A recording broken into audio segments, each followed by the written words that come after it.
Ok, estamos no ar, pessoal, para mais um estudo do NEP. Hoje, a segunda parte dos estudos, que corresponde justamente à passagem do pedido da mãe dos filhos de Zebedeu. E aí a gente já começou a ver esse estudo semana passada, né? Viu que é um pedido bem peculiar, né? De alguém que espera um Messias guerreiro, conquistador, que vai lá se impor, né? E agora a gente vai ter a contribuição, né? Sobretudo dos textos de Amélia Rodrigues e de Humberto de Campos, né? Que vão conseguir ilustrar assim pra gente de forma bastante detalhada, né, o que foi que aconteceu ali naquele momento, né, o que se passava na cabeça das pessoas. Então, vou compartilhar aqui o slide com vocês, que é a segunda parte. O estudo de hoje está com João e Israel. E aí João... Pedido da mãe dos filhos de Zebedeu. Pedido da mãe dos filhos de Zebedeu. Pedido dos filhos de Salomé. Da mãe de Salomé, não. A gente discutiu isso um pouco na semana passada, a questão... De Salomé. A questão do patriarcalismo, né? Na verdade, os filhos são os filhos do pai. Não é isso? A mulher carregou no ventre por 9 meses pra dar um desgosto desse. Pra ter o filho do cabo. E aí, querendo ou não, foi assim que Mateus escreveu. Eu ia dizer, foi assim que Mateus digitou. Não, mas assim, vocês pegaram esse título, tá na Bíblia de Jerusalém, é do Jerusalém, no de Haroldo não, né? No de Haroldo não tá assim não. Nem Marcos, nem Mateus tá assim. Ó, tá justamente assim, ó. Pedido da mulher de Zebedeu em Haroldo e pedido da mãe dos filhos de Zebedeu na Bíblia de Jerusalém. Da Bíblia de Jerusalém. Certo? Mas aí pra gente começar o estudo, vamos começar então com a nossa prece. Pedir pra... João não pôde estar presente. Sim. Calma, porque está início de período e ele está com muito trabalho na secretaria e estava tendo reunião. Aí ele informou. Aí ele informou que não poderia estar presente. Então, gente, vamos começar então com nossa prece. Pedir para companheiro que faz muito tempo que não vem fazer a nossa prece. Parece que o jogo virou, não é mesmo? Não vi? Não vi. Semana passada não. Tá em Porto Alegre. Semana passada não. Tá em Porto Alegre. Aí eu até tentei entrar, mas estava no aeroporto. Vamos lá. Então, fechemos os nossos olhos. Vamos abrir os nossos corações, perceber a presença dos espíritos amigos que dirigem, que participam, que nos inspiram desse trabalho, desse estudo. E queremos te agradecer, Senhor Jesus, por mais este momento de aprendizado, de reunião entre amigos, de conversação fraterna, de crescimento intelectual e também, Senhor, de sentimento, que possamos com esse debate, com essa discussão, refletir sobre nós mesmos, a fim de sairmos daqui melhores do que quando aqui chegamos. Permite, Senhor, que todos aqueles que participam deste grupo possam ser tocados pela noite de hoje, inclusive aqueles que aqui não puderam estar. Obrigado mais uma vez, Senhor, e com a tua permissão, daremos então início a mais um estudo do NEP. Que assim seja. Então, gente, o nosso estudo começa justamente com uma revisão, né, a releitura da perícope, mas aí eu queria pedir justamente para que Israel desse suas considerações, como foi a pessoa que organizou o estudo junto com o João, né, você deseja falar alguma coisa antes, Israel?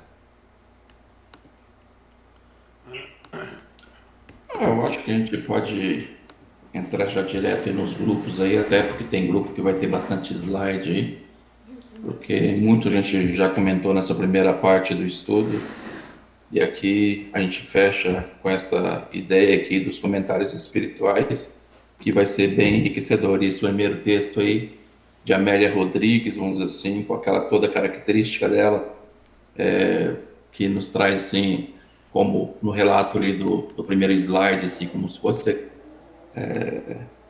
a figura daquele slide que nos transporta, vamos dizer assim, para aquele momento, dessa característica dela, de trazer característica histórica, poética, literária, né? Onde faz com que a gente se reporte, parece que a gente sente aquele momento, né? Aquela passagem de tão detalhada e poética que elas são. Eu acho que é isso. Eu ajudei muito na pesquisa lá, mas sabe que eu não sou muito das palavras e da oratória, e a gente fica um pouco capenga aqui sem o mestre amigo João, que ele está com bônus horas, vamos assim, para poder estar nessa ausência. Não é indireta, mas vamos passar para o primeiro de slides. Ok, que inclusive o primeiro grupo é o teu, né? Mas vamos então, antes de entrar nos grupos... exatamente. A perícope, né? Vamos ler primeiro a nossa perícope. E aí, seguinte. A passagem está em Mateus, capítulo 20, versículo 20 a 24, intitulada Pedido da mulher de Zebedeu, em Haroldo, né? E pedido da mãe dos filhos de Zebedeu, em Mateus, na Bíblia de Jerusalém. Já discutimos aqui o quão problemática é essa questão nos dias de hoje, né? Mas o que não era um problema no passado, porque ainda hoje, né, uma sociedade completamente patriarcalista, machista, né? Apesar de que para ser judeu, você tem que ser filho de uma mãe judia. Você não pode ser judeu se for filho de um pai judeu. É até engraçado isso. Mas vamos lá. Então, aproximou-se dele a mãe dos filhos de Zebedeu com seus filhos, reverenciando-o e pedindo-lhe algo. Ele, porém, lhe disse: Que queres? Ela lhe disse: Dize que, no teu reino, estes meus 2 filhos se assentem, um à tua direita e outro à tua esquerda. Em resposta, Jesus lhe disse: Não sabeis o que estáis pedindo. Podeis beber a taça que estou prestes a beber? Eles lhe dizem: Podemos. Ele lhes diz: A minha taça bebereis. Por outro lado, o assentar-se à minha direita ou à minha esquerda não me cabe conceder, mas é para quem está preparado por meu Pai. Ouvindo isso, os 10 indignaram-se com os 2 irmãos. Novo Testamento, Haroldo Dutra Dias. E aí vamos então para o nosso primeiro grupo, que é o Israel, que está presente aqui conosco, e também tem um áudio de Nayara, que infelizmente não pode estar presente. Como é que vai ser, Israel? Vai ser tudo primeiro? E a gente tem ali, ó, Nayara meio apagadinha. Eu faço. Hã? Foi Israel. A Mayara vai querer começar? Eu não tô não, irmão. Tô brincando. Na verdade, eu vou fazer a primeira parte, daí passo o slide, aí depois eu comento um pouquinho do segundo slide e coloco o áudio da Nay. Beleza? Pois Okay. Pode tocar em frente. Então, essa primeira parte aí desse primeiro slide, né, que é do capítulo Fidelidade de Paz, do livro Vivendo com Jesus, Amélia Rodrigues nos apresenta a família de Zebedeu. A família de Zebedeu e sua esposa Salomé. E naquela primeira imagem ali a gente retrata, assim, que eu falei assim, dessa questão do texto de Amélia Rodrigues, até lembra essas imagens aí de serem tão poéticas, né? E ali trazendo os 2 filhos, que seriam Tiago e João, que eram os fiéis discípulos apelidados carinhosamente pelo Cristo de Boanerges, que na tradução é filhos do trovão, por serem inquietos e extrovertidos, e que no contato com o Cristo iriam aprender a se tornarem controlados e dóceis. Ela também relata, em particular, as características de Tiago, que seria Tiago maior para distinguir de Tiago, filho de Alfeu, que Tiago menor. Né? E Tiago maior sempre era um discípulo disposto e sempre a postos para qualquer emergência e qualquer atividade, sem jamais reclamar.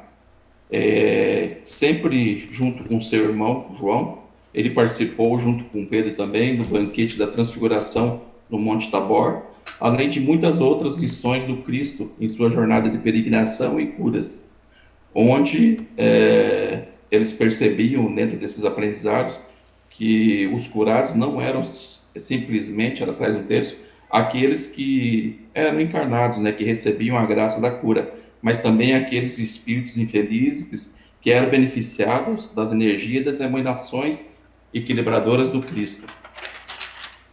E fala também que Tiago, né, confabulava muito com seu irmão João sobre o porvir, né, do período em que se asseverava, eles imaginavam que o reino do porvir tornaria Israel um país mais ambicionado do mundo, livres, né, da submissão de Roma. E graças a essa ideia, né, desse Cristo que viria como esse rei, né,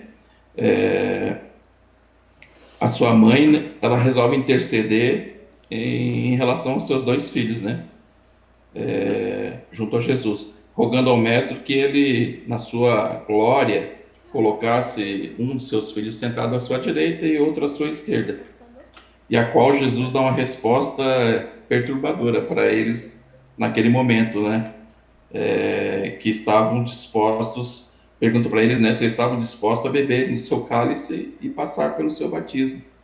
E em sua inocência, talvez, e ainda por não entender qual essa era a missão do Cristo, que muitos dos apóstolos vêm entender a posteriori, né, dele ser esse Messias prometido, eles respondem de pronto que sim, né? E passa daí o slide ali, a segunda parte. Foi. E a resposta, né, do Senhor fora perturbadora. Então, eles tiveram dificuldades, né, todos os membros da família, de entender porque ele perguntara se estavam dispostos a beber de sua taça de amarguras, né? E que é claro que eles estavam, porquanto que eles pensavam que teriam que sorver alguma substância amarga, como era relativamente comum nas celebrações. Então, mas não imaginavam, vamos dizer assim, essa questão desse sofrimento que estava por vir, dessas dificuldades de beber da taça do Cristo e passar por esse batismo deles, que de pronto eles responderam que sim. E apesar da ingenuidade, mais à frente eles veriam cumprir, vamos dizer assim.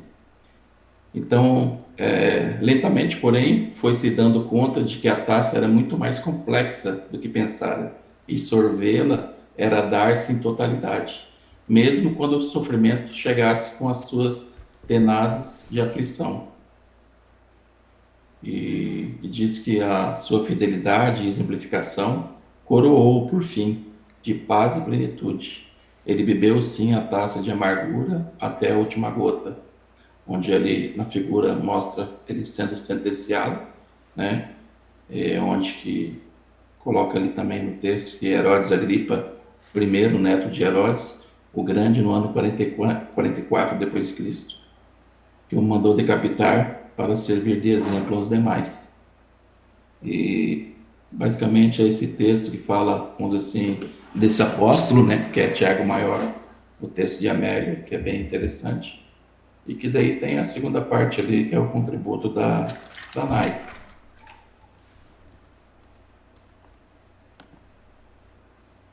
Você tem o áudio dela ali, Diego? Oi, tenho. Tava tentando ativar aqui o microfone. Muito bem. Interessante, né? Porque essa curiosidade do cálice amargo que se bebia, né? Eu nunca tinha atentado a isso, né? Por exemplo, você podia ter algum leite amargo, um negócio assim. A interpretação deles, né? Isso. Por isso a resposta é rápida, né? Aham. Aí, oxe, a gente toma qualquer coisa pra sentar do teu lado. Se for só isso. Até assim, cajuína do Piauí. É que na cultura hebraica também, dentro dos rituais que eles tinham da lembrança, lá desde do período do cativeiro, Então, quando eles faziam aqueles rituais de comer o pão sem fermento, aquelas questões. Então, tinha essas ritualísticas, né? Então, se compreendia também, assim, que era uma questão dessa coroação dele, que fosse uma festiva, um ritual. Mas o ritual era bem mais impactante do que eles imaginavam. E as festivas eram, sim, mas diferentes do que eles imaginavam. Sim. Era muito mais do que algo meramente externo, né? Ou com gosto ruim. E aí a gente vai ter aqui o áudio de Nayara, que vai ser passado nesse exato momento.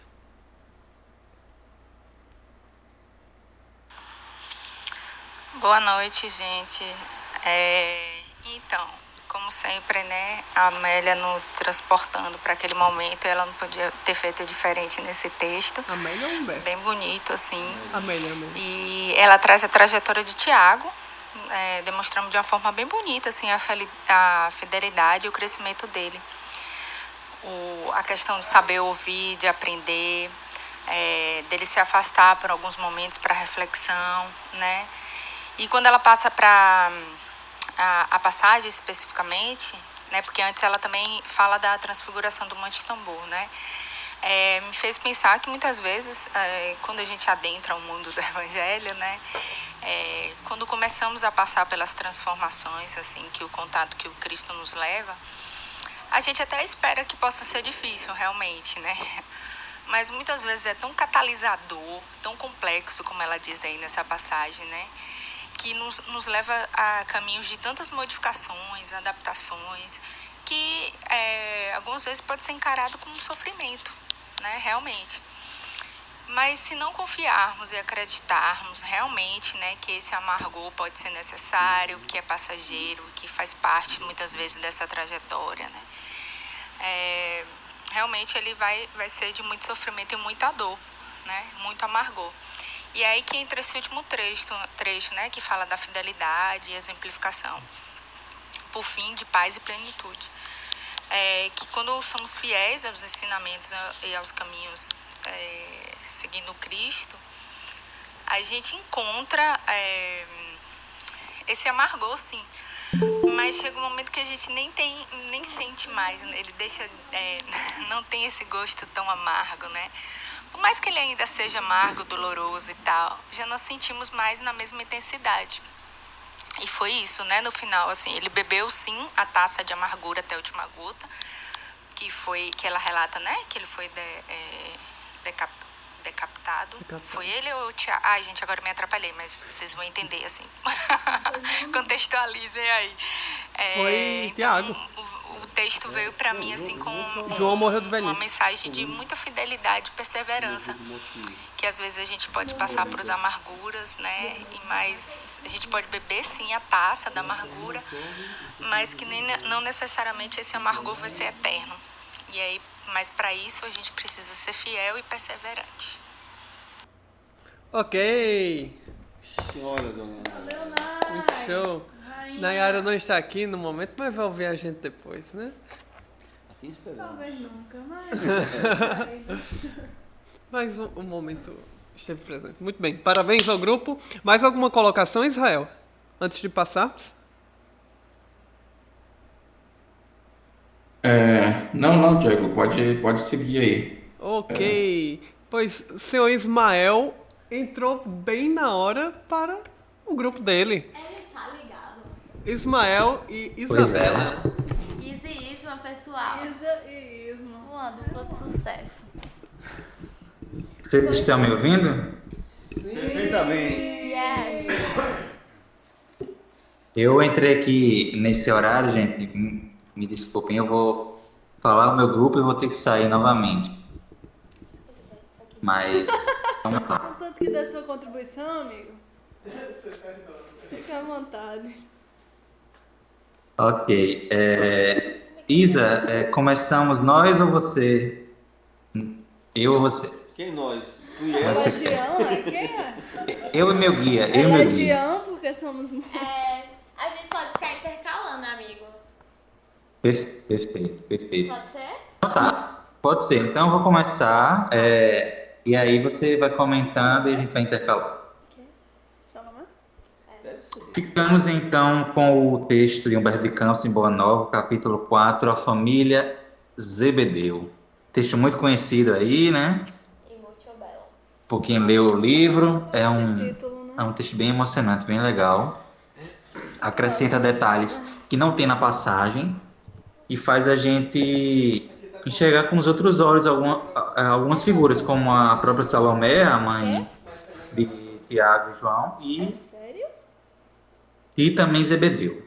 Então, a gente tirou alguns trechos e Cortado, mas sai na gravação, né? vai basicamente narrar, né, algumas coisas que vão complementar o nosso texto do Evangelho, né? Como sempre, Humberto de Campos e Amélia fazendo esse bastidor aí. O que nos chamou a atenção, primeiramente, foi o modo que ele retratou Salomé, né? Porque a gente, quando vê a atitude de Salomé, em geral, o que a gente faz é julgar um pouco a atitude dela, né? Como uma atitude de querer vantagem. E não é bem assim, né? A gente precisa entender a complexidade do que ela estava pensando naquele momento. Então, esse trecho vai falar sobre isso exatamente, né? Então, Salomé pôs-se então a ponderar consigo mesma. Não estaria próximo àquele reino prometido por Jesus? Quem sabe se o filho de Maria não falava na cidade em nome de algum príncipe?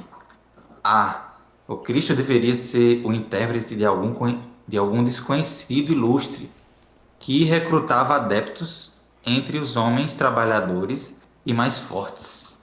A quem seriam confiados os postos mais altos dentro da fundação?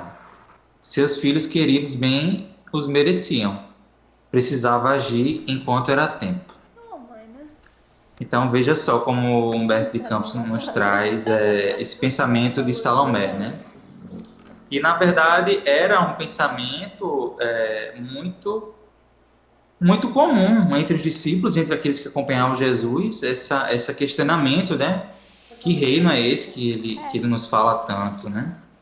E ela também, por não estar tão próxima, né?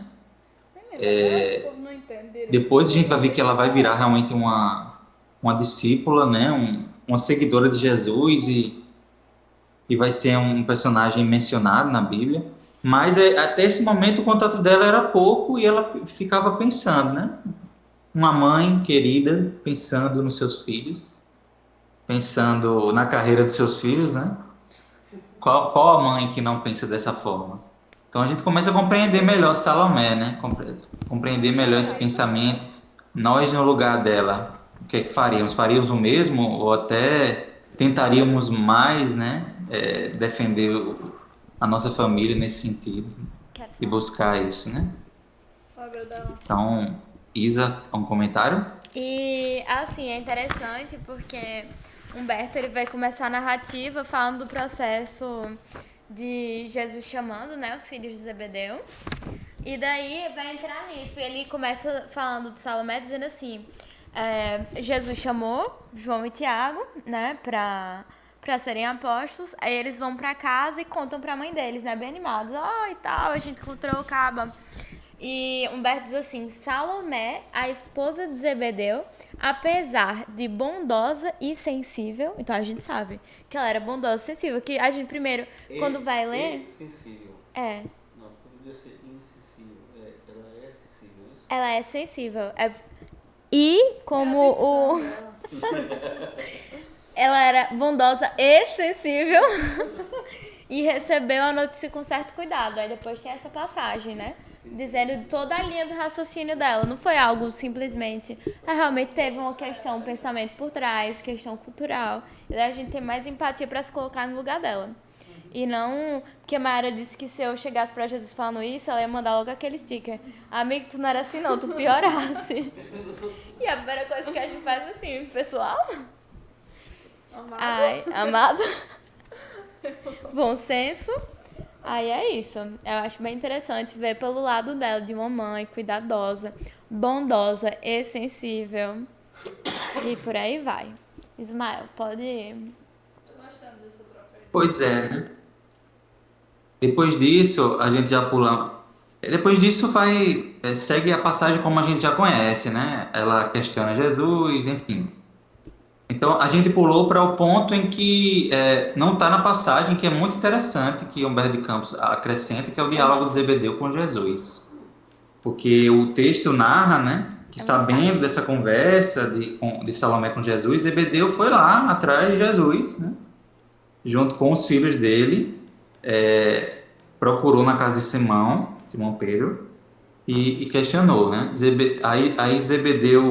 Aí Jesus respondeu a Zebedeu: Zebedeu, tu que conheces a lei e lhe guardas os preceitos no coração, sabes de algum profeta de Deus que no seu tempo fosse amado pelos homens do mundo? Aí ele: não, Senhor. Que fizeram de Moisés, de Jeremias, de Jonas? Todos os emissários da verdade divina foram maltratados e trucidados ou banidos do berço em que nasceram. Na terra, o preço do amor e da verdade tem sido o martírio e a morte. Então, Jesus está jogando a real ali para Zebedeu. Zebedeu, você já viu algum profeta se dando bem, tendo riquezas, sendo bem-sucedido, não sendo perseguido? Olha os exemplos de Jeremias, de Jonas, né, o quanto eles sofreram. Em geral, em regra, todos os profetas sofreram perseguições, né? A gente estava até estudando aqui no NEP do Ceará, aquela parábola que agora me fugiu o nome. Na verdade, não foi nem no NEP, foi no Centro Espírita que a gente participou de um estudo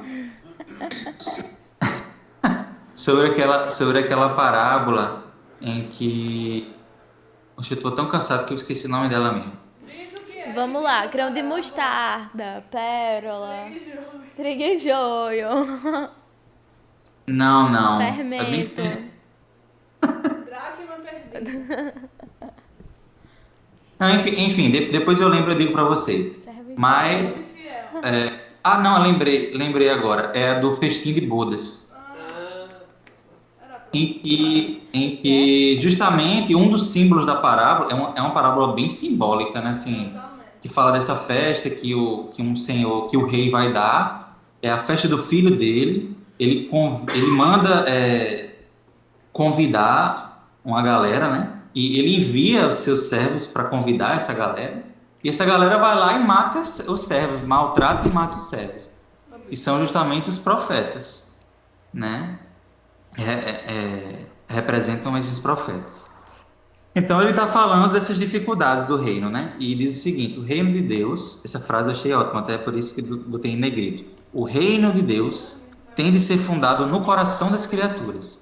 O trabalho árduo é o meu gozo, o sofrimento o meu cálice, mas o meu espírito se ilumina da sagrada certeza da vitória.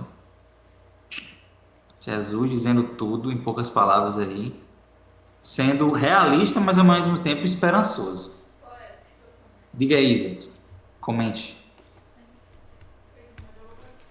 Opa! Se você quiser. Peguei a bola.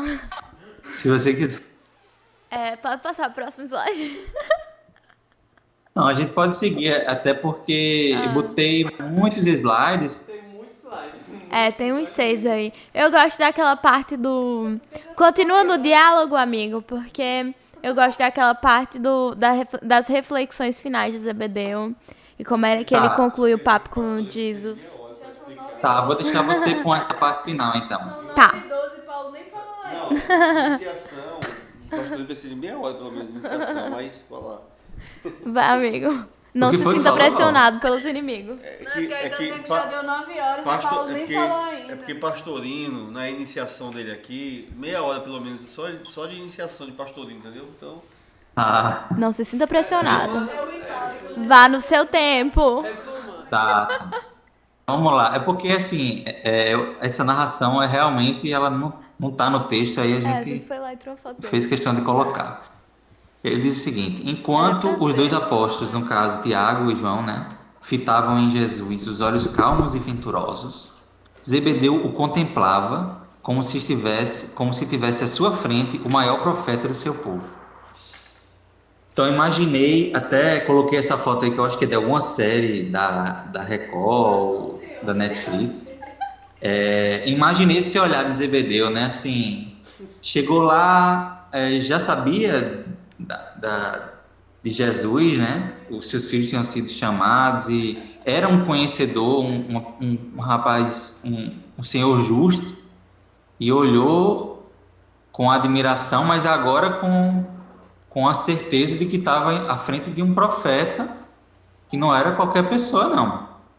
Aí eu imagino esse momento, assim, esse clique que dá na mente de Zebedeu, e ele diz: grande reino, exclamou o velho pescador, e, dando expansão ao entusiasmo que lhe enchia o coração, disse ditoso: Senhor, Senhor, trabalharemos convosco, pregaremos o vosso evangelho, aumentaremos o número dos vossos seguidores. Então, eu imagino nesse momento que ele fez justamente o que Emmanuel não fez, né? Teve o contato com Jesus e teve a certeza de vamos lá. Ficou tão empolgado que ele disse: não, vamos trazer todo mundo, vamos trazer uma galera. E aí Jesus, pode passar, Diego. Jesus fez ele se tocar de uma questão importante. Ouve, Zebedeu, nossa causa não é a do número, é a da verdade e do bem. Quem será maior perante Deus? A multidão que se congrega para entronizar a tirania, esmagando os pequeninos, ou um homem sozinho e bem intencionado que, com um simples sinal, salva uma barca cheia de pescadores? Combateremos os deuses dos triunfos fáceis, porque sabemos que a obra do mundo pertence a Deus, compreendendo que sua sabedoria nos convoca para completá-la, edificando o seu reino de venturas sem fim no íntimo dos corações. Então, esse toque aí para Zebedeu, que não é o número que importa, o proselitismo que importa, que na verdade muitas vezes um homem só faz muito mais do que muita gente junta, né? Quantas vezes a gente vê exemplos levando uma mensagem forte, né? Como os exemplos de Chico, de Divaldo, de Irmã Dulce, de Madre Teresa, enfim, de tantos. Pode passar aí, meu querido. Então, aí chega a parte que... Tu quer ler, Isa, essa parte e já comentar? Leu, posso. A parte final já. Já liberou aí o microfone? Já. Tá. Posso sim, amigo. Zebedeu, como se não pudesse resistir à própria emotividade, fechara os olhos, com o peito oprimido de júbilo. Diante de si, num vasto futuro espiritual, via o reino de Jesus desdobrar-se ao infinito. Parecia ouvir a voz de Abraão e o eco grandioso de sua posteridade numerosa. Todos abençoavam o Mestre no hino glorificador. Até ali, seu velho coração conhecera a lei rígida e temera Jeová com a sua voz de trovão sobre as sarças de fogo. Jesus lhe revelara o Pai carinhoso e amigo de seus filhos, que acolhe os velhos, os humildes e os derrotados da sorte, com uma expressão de bondade sempre nova. O velho pescador de Cafarnaum soltou as lágrimas que lhe rebentavam do peito e ajoelhou-se. Adiantando-se-lhe, Jesus exclamou: levanta-te, Zebedeu. Os filhos de Deus vivem de pé para o bom combate. Gente, essa parte é linda. É linda, porque a gente vê de uma forma muito profunda e muito poética, muito lírica, né? Como seria um processo de despertar de consciência de uma criatura. A gente está vendo aí Zebedeu realmente mudar completamente o ponto de vista, despertar a consciência. Para mim seria realmente um processo de conversão que Emmanuel falaria, sabe? É muito bonito. É uma passagem que, tipo assim, eu acho que tem um Zebedeu antes e depois desse encontro com Jesus, né? O Caba, ele abriu os olhos dele de uma forma que eu acho que ele nunca mais... Ele vai realmente dar uma guinada na vida. Aí, passa o slide. Esse é o último, né? É. E daí ele vai dizer assim: Senhor, meus filhos são vossos. Um processo de entrega, né? Porque para um pai e para uma mãe entregar os filhos é porque realmente ele se Caba é realmente prometido ao Cristo Jesus. Ele sabe que os filhos vão estar melhor com Jesus. Exato. Não tem nenhum outro lugar no mundo que eles não pudessem estar melhor do que com Jesus. Paulo tá doido pra entregar o jeito. Leva meus filhos. Senhor, meus filhos são vossos. Jesus, atraindo-o docemente ao coração, lhe afagou os cabelos brancos. Gente, vocês estão imaginando Jesus pegando assim um da gente no colo, assim, dizendo, vem cá. E disse assim, dizendo, chora, Zebedeu, porque as tuas lágrimas de hoje são formosas e benditas. Temias a Deus, agora o amas. Estavas perdido nos raciocínios humanos sobre a lei. Agora tens no coração a fonte da fé viva. Gente, é um caba renovado em Jesus Cristo. Realmente ali ele teve aceita Jesus, ele aceitou Jesus ali. Realmente teve uma transformação, teve outra visão de Deus, o que muda muito pra gente, né? Nossa perspectiva do nosso Criador dá uma perspectiva da nossa vida mesmo, de quem vamos ser, já que a gente projeta nele, quem nós devemos ser. E se a gente vê um pai de punição, que dá medo, que é vingativo, que é para ser temido, a gente acaba se pautando nesse Criador. Agora, quando você passa a amá-lo, respeitá-lo, ver só bondade, justiça, você está caminhando para ser do mesmo jeito. Então, a Zebedeu ali, ó, se transformou. E é muito lindo porque a gente vê na passagem do Evangelho só o lado ali de Salomé, não vendo que Zebedeu depois vai ter com Jesus para falar a mesma coisa. E ele vai, nesse desenrolar dessas conversas, tá meio que mastigando o que ele falou no Evangelho, na passagem que a gente leu.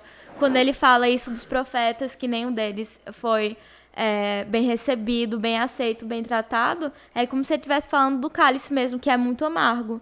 Que eles teriam que beber esse cálice da incompreensão, da perseguição. É fantástico, é bonito. E a gente acaba uma passagem com essa transformação do Zebedeu. Belíssimo. Se quiser falar alguma coisa, Mael. Ismael, sem mais, Isa fechou brilhantemente. Brilhantemente é você. Embaixo de campos, nem o defendendo, né? Muito bem, pessoal. Show de bola. Vamos pra casa, né? Humberto de Campos aí. Aqui, ó. Vamos ainda. Temos bons grupos. E no ID. Meu ID tá aí, não. Pois vamos lá, pessoal. Então, sem mais delongas, para o próximo grupo. Alexandre. Somos eu, Alexandre e Maiara. Aí eu tirei Maiara porque eu também fiquei, Maiara não tava com a gente? Caramba, pô. Edita aí. Ninguém quer Maiara, bicho. Eu vou. Mas eu já sei. Quem me leva Pastorino, vem pra Pastorino. Eu não venho mais. Ok. Mas então, basicamente, o texto ele é bem curto. É um texto de Emmanuel. Edita, volta aí o nome dela. Eu vou editar. Não. Agora vai ficar sem valor. Eu editaria. Não, Você é a trabalhadora oculta desse grupo. Vai. Oxi, não dá pra editar. Eita! Foi porque... Tirasse print, foi? Nem Não. pode chamar editar. Não, é porque João tá montando no PowerPoint do Google, aí ele não consegue copiar as coisas. Vamos lá. Vamos lá. É jovem, se recupera. Então, é um texto bem curto e ele foca no seguinte, ele foca na frase Jesus, porém, respondendo, disse, não sabeis o que pedis. Bobinho, ó, bobinho. Bolinho. Então, basicamente, vai ser isso, né? Emmanuel falando sobre o ato da gente não saber exatamente o que pedir. E aí eu acho que a gente pode ler na íntegra, eu posso ler e aí eu passo para Alexandre e Maiara e eu posso fazer os comentários final. Eu não mandei, não. Beleza? Agora tu vai. Vamos lá. Eu sou o Luia. Então, Emmanuel começa com a seguinte frase. A maioria dos crentes dirige-se às casas de oração no propósito de pedir alguma coisa. Qualquer semelhança com a realidade pura coincidência. Não acontece de forma alguma nos centros espíritas. Não sei espírita. Raros os que aí comparecem na verdadeira atitude dos filhos de Deus, interessados nos sublimes desejos do Senhor quanto à melhoria de conhecimentos, a renovação de valores íntimos, ao aproveitamento espiritual das oportunidades recebidas de mais alto. A rigor, os homens deviam reconhecer nos templos o lugar sagrado do Altíssimo, onde deveriam aprender a fraternidade, o amor, a cooperação no seu programa divino. Quase todos, porém, preferem o ato de insistir, de teimar, de se imporem ao paternal carinho de Deus, no sentido de lhe subornarem o poder infinito. Pedinchões inveterados abandonam na maior parte das vezes o traçado reto de suas vidas em virtude da rebeldia suprema nas relações com o pai. E aí está um menino enfesadinho aí. Tanto reclamam que lhes é concedida a experiência desejada, sobrevêm desastres, surgem as dores, em seguida aparece o tédio, que é sempre filho da incompreensão dos nossos deveres. Aqui puxão de orelha aí, né, mano? Mas vamos lá. Provocamos certas dádivas no caminho. Adiantamo-nos na solicitação da herança que nos cabe, exigindo premaduras concessões do pai à maneira do filho pródigo. Mas o desencanto constitui-se em veneno da imprevidência e da irresponsabilidade. O tédio representará sempre o fruto amargo da precipitação de quantos lhe atiram um patrimônio que lhes não competem. O tédio é uma coisa que deixa a gente muito coisado. E tenhamos, pois, cuidado em pedir, porque, acima de tudo, devemos solicitar a compreensão da vontade de Jesus a nosso respeito. Então, menino, que lição, né? Porque basicamente, o que mais me chamou a atenção foi essa coisa do tédio, do fato da gente, de fato, muitas vezes conseguir aquilo que a gente quer. Mas entra aí a reflexão, será que tudo o que a gente quer é aquilo que a gente precisa? Não, nunca é. Né? Então, deixa aí essa pergunta para passar a palavra para Maiara e Alexandre. Alexandre quer comentar logo, antes de Maiara? Oi. Gente, boa noite de novo. Boa noite. Maiara, eu fiquei pensativo aqui. Sabe que eu mandei um áudio para Maiara sem ter nada a ver? Ela não estava no grupo, mas eu tô vendo que seu nome tá lá em cima, viu? Tá aqui, Alexandre e Maiara, na definição dos participantes desse... Foi João, Será que eu incluí Maiara sem querer? Não, foi o seguinte, olha só. João me sabotou, Alexandre. Ó, inicialmente Maiara estava com nós dois, certo? Aí a gente fez o dever de casa juntos. Aí eu vi no grupo do NEP... Viu, Maiara? Maiara? Ó, aí eu vi lá no grupo do NEP que você não estava no nosso grupo. Aí eu, eita, Maiara não está no nosso grupo. Aí quando eu fiz os slides, eu botei Alexandre e Diego. Entendeu? Mas Maiara está no nosso grupo. Entendeu?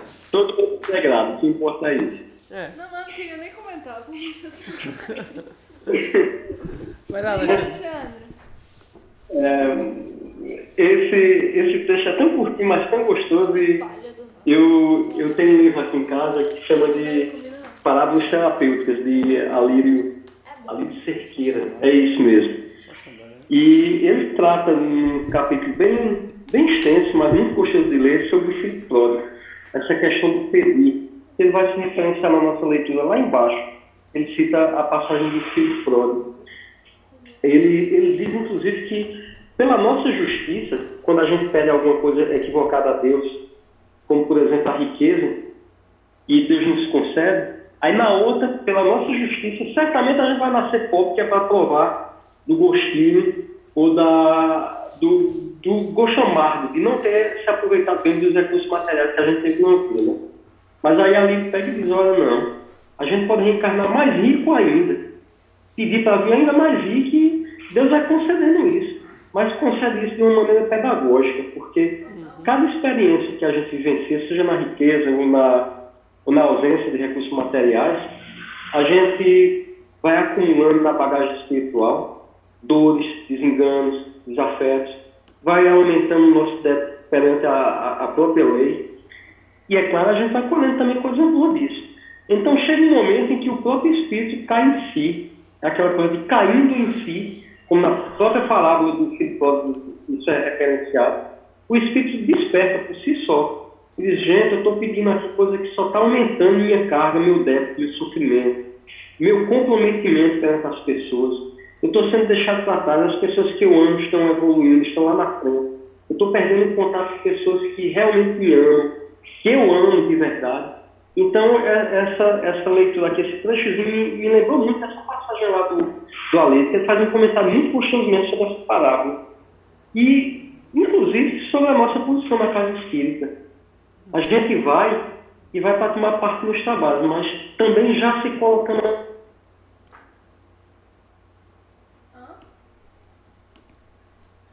Teu áudio cortou, Alexandre. A gente não tá te ouvindo.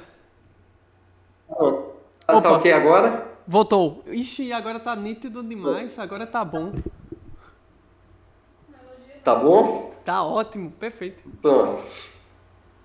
E aí, gente, eu me coloco assim, pedir desculpa porque eu falei a gente vai à casa espírita, mas não é a gente, eu vou me colocar no meu lugar, vou dizer, eu frequentemente me pego na casa espírita como trabalhador, mas na mesma posição de Tiago maior, de João, de Pedro, de me colocar como aquele que, olha, já que eu estou aqui, mais perto dos espíritos, da espiritualidade, então talvez eu tenha uma deferência, talvez eu tenha uma preferência aqui, e na hora que eu venha a pedir alguma coisa, talvez eu seja mais privilegiado do que aquele que ficou em casa, assistindo a dona do pedaço.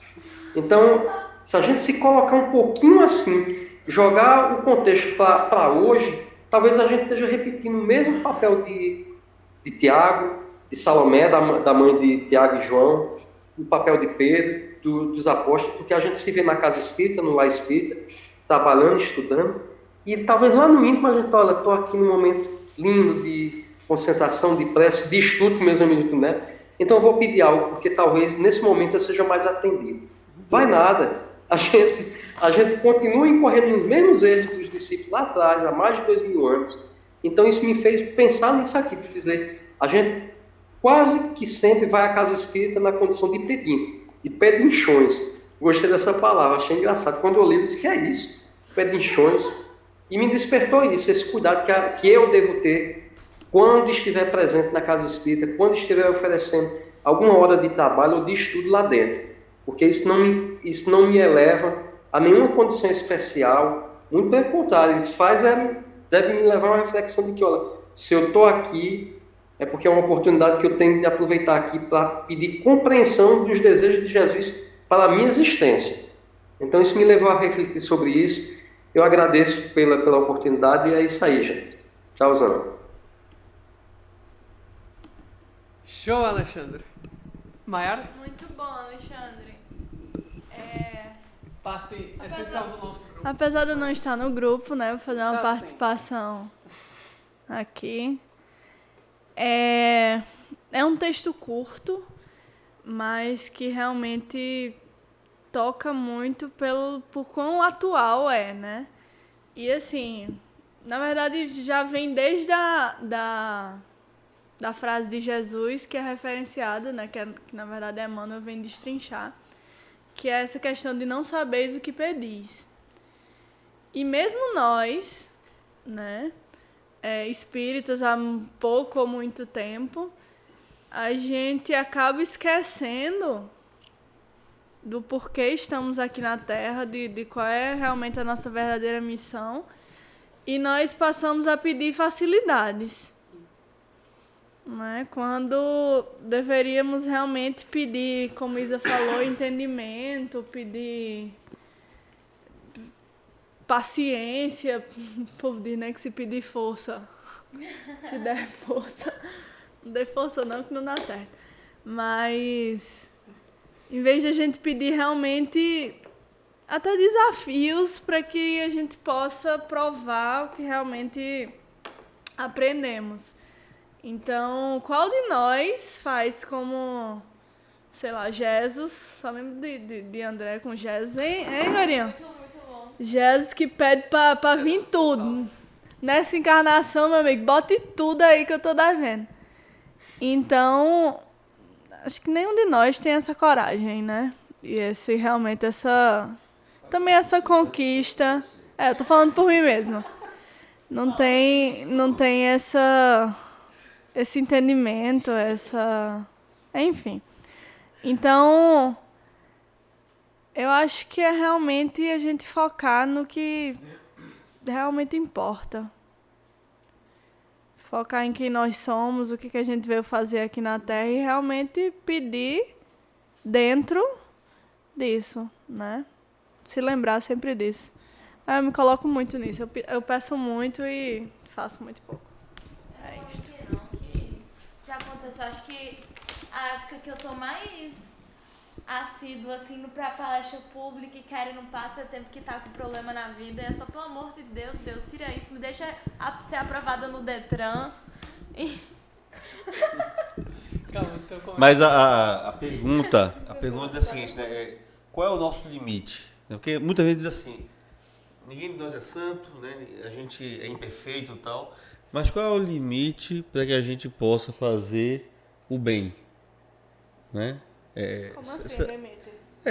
Porque será que eu não consigo não conseguiria amanhã ser um pouquinho melhor, fazer um pouco mais do que eu fiz hoje? Né? Então, porque assim, a gente fica falando assim, o que a gente veio fazer aqui? Né? Qual é a minha imperfeição é um obstáculo, sem dúvida.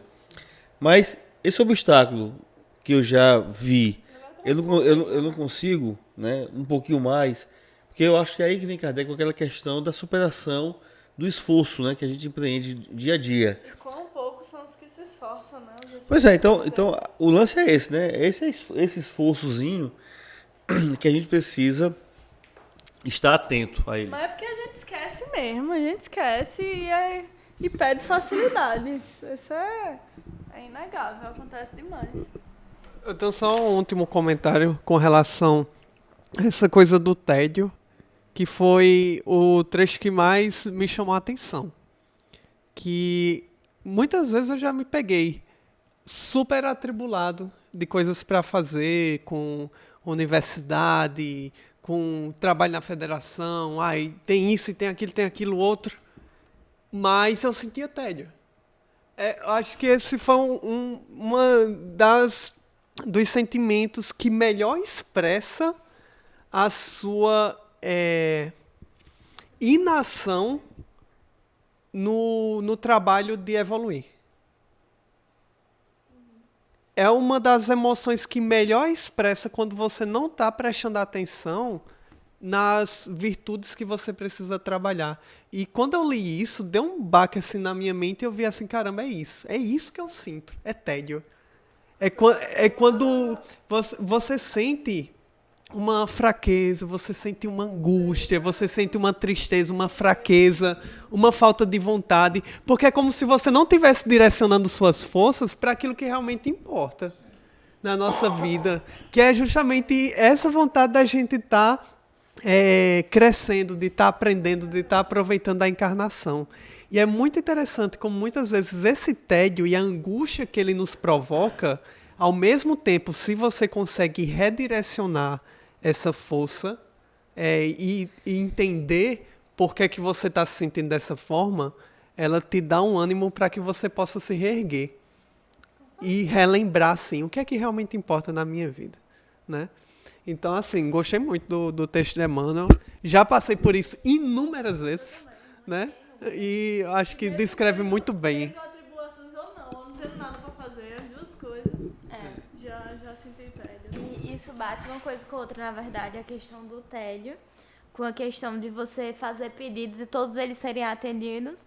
Quando no Livro dos Espíritos, Kardec vai perguntar sobre a questão do desgosto pela vida, né? Os espíritos vão dar basicamente 3 razões.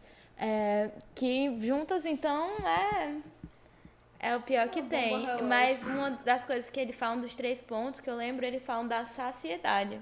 Especificamente essa palavra, saciedade. Que é exatamente quando todos os seus desejos estão sendo atendidos, todas as necessidades, mesmo sendo elas criadas, né? Todos esses desejos estão sendo atendidos, você está tendo uma sensação de saciedade, e isso daí vai criar um desgosto pela vida. Porque a sede profunda nossa, a nossa sede essencial do que é divino, a gente está tapando com todas as outras questões que podem tapar essa sede. Deu para entender? Mas e essa sensação de saciedade traz um desgosto pela vida, que seria também das facetas do tédio. Até diz assim, né? Se vós ouvistes essa voz que lhe diz na consciência basta, muito do tédio seria evitado, né?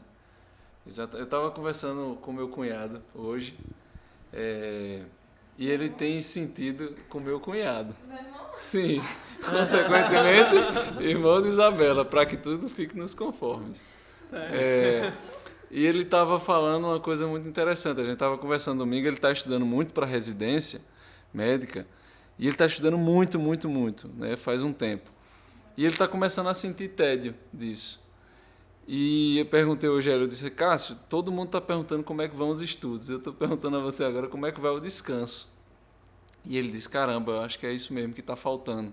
Está faltando eu me livrar da culpa de estar cansado, de descansar. Me livrar da culpa de descansar. Ele disse, eu não posso sentir culpa ao descansar e nem me cansar estudando. Então é lógico que isso é um símbolo que eu trago aqui para a gente pensar a respeito de que às vezes pode não ser um estudo, às vezes até o estudo vai trazer o tédio para a gente, porque a gente está ali com excesso de energia acumulada, né, ou então com escassez de energia despendida. Então é preciso a gente ter o tempo todo essa comunhão com Deus para que a gente entenda como manejar essa nossa vivência. Ora, nos dedicando bastante a fazer algo que devemos ou que gostamos, ora, nos retraindo para que a gente possa entender também o movimento cíclico do humano, né, que é necessário para o espírito. Afinal de contas, Deus descansou no 7º dia. Então, como diz meu professor de saxofone, descanso é treino. E às vezes o estudo e o trabalho fazem justamente o contrário. Por mais cansativo que ele seja, ele também nos realiza, porque a gente faz o trabalho com pensamento em Deus ou com pensamento no próximo, né? Então, o que importa é aonde a gente direciona nossas forças e a nossa intenção, e não necessariamente o gênero da nossa atividade. Menina, juntou. Até que falou que é sexto, tem um professor de saxofone. Eu não consegui conter. Eu tô no início. Muito bem, gente. Trouxe a flauta, né? Tem mais alguém para falar? O Alexandre quer falar mais alguma coisa antes de a gente passar para o próximo grupo? Poxa, desculpe. O que vocês terminaram aí de concluir falando sobre o tédio, eu lembro muito que a gente acaba pedindo sempre acesso a coisas materiais, a conquista de concurso, enfim, coisas que não tem muito a ver com a natureza espiritual da nossa missão na Terra.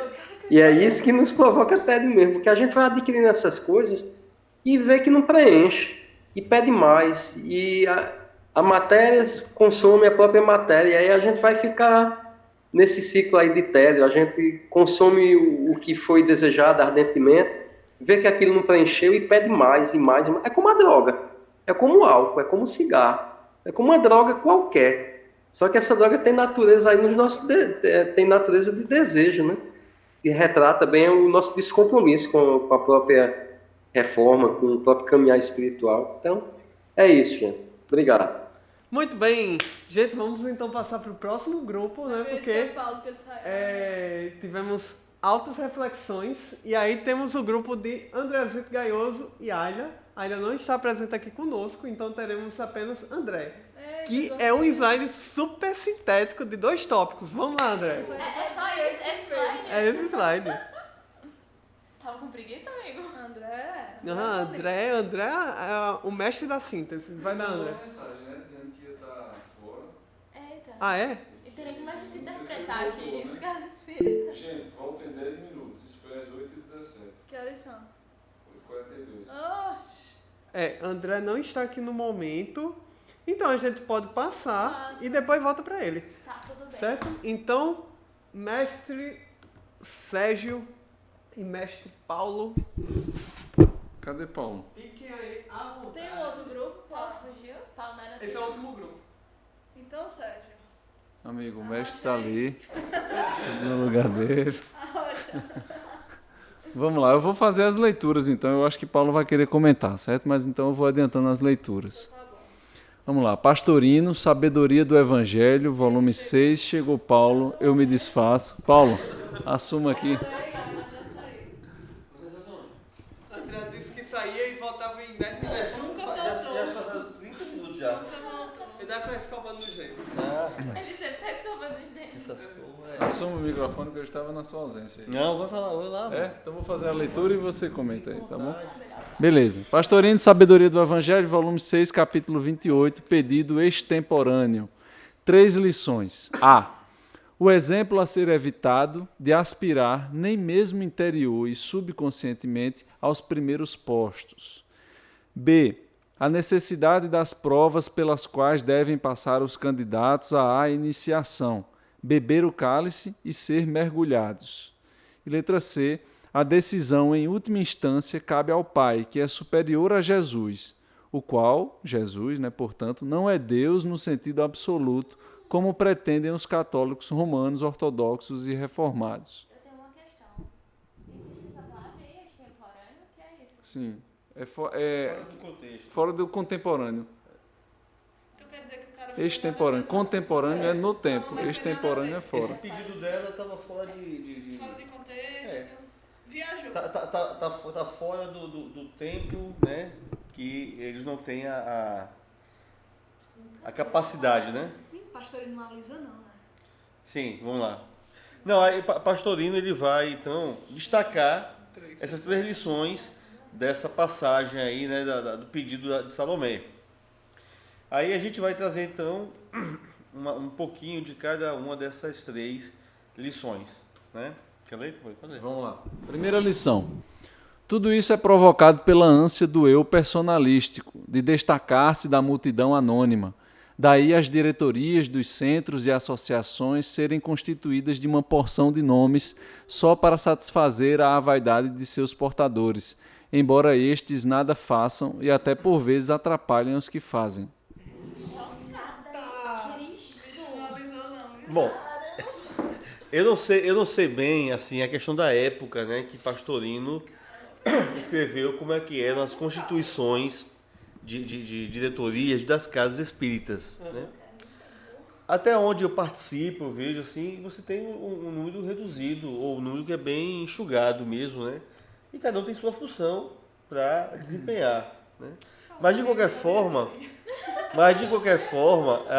ele vai falar tanto da parte aí dos espíritas como também dos reformados, né?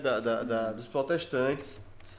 E como é comum você ter, com uma nova interpretação da Bíblia, aí o cara cria uma nova igreja, onde ele vai ser o chefe daquela igreja, né? Ou um novo centro espírita, porque eu não concordo com fulano. Sou dissidente, né? Ou me acho mais capaz do que aquele que está lá, né? Enfim, são eles os motivos, mas no fundo sempre está a vaidade, esse eu personalístico que ele cita, né? Que se contrapõe à individualidade, né, que é o que realmente deve crescer. E O personalismo se contrapõe à individualidade? Isso. Ou ela enaltece a individualidade? Não, porque a individualidade, no caso, é o espírito. Ah, tá. Né? A a essência. essência. Perfeito. O eu personalístico é esse meu ego, essa minha vaidade. É, né? o Diego. O personalista é o Diego. Eita, Sérgio. Assim... Tá pegando. Ou é o Sérgio, ou é muito o bem. Paulo, ou é a Isabela, ou é a Maiara, enfim, etc. Isso Mas- é a persona Diego e tem a minha essência. Isso, exatamente. Pode Mas ser essa busca, né? Porque a gente, seja qual for o grupo que a gente participa, a gente precisa prestar atenção se a gente está querendo efetivamente se destacar por questões de vaidade mesmo, né? Então isso é uma coisa que está muito atento. O exemplo lá dos lugares, né? Aquela foto lá da mesa, que tem aquela passagem, né? Que quando você é convidado, aí Sim, e você não sente escolha das ficar primeiras, lá no não sente das primeiras para você não ser constrangido, né? Esse, meu amigo, esse lugar já estava reservado, né? E essa é uma lição que serve para tudo, né? Assim, serve para a gente em tudo. Eu, particularmente, só para contar assim, uma coisa que se aplica a isso também, sempre que um amigo, né, e nós temos um amigo aí que está ouvindo, que vai se casar, e aí o pessoal, assim, os amigos mais próximos, quando eles se casar em igreja, tem a questão dos padrinhos. E isso é uma coisa que, para a pessoa que vai casar, é muito complicado. Porque você tem muita gente, né? E você vai ter que escolher. Então, eu não sabia se eu seria ou não escolhido, mas eu já me antecipava assim, fulano, cara, eu não sei se você vai me chamar, mas fique tranquilo em não me chamar, chama o pessoal, porque não tem nada, né? Eu não me incomodo com isso, tal. Então, isso é uma questão, e às vezes eles dizem, não, Paulo, faço questão que você seja, por exemplo, né? É pior do que então, você chegar e dizer... Não é? Então, tudo se aplica nessa questão da gente tentar realmente se ocupar as últimas cadeiras, e aí você, opa, meu amigo, o seu lugar é aqui na frente e tal, né? Então, isso é importante. Vamos pra frente. Segunda lição. Vamos lá. Gostei. Não, de jeito nenhum. Aí tinha assim a mesa reservada pra família da noiva.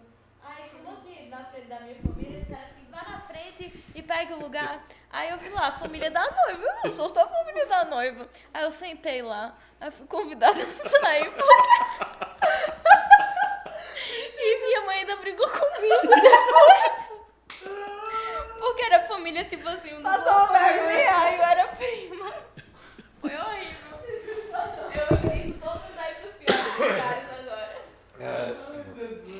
Vai lá, passa lá, companheiro. Próximo.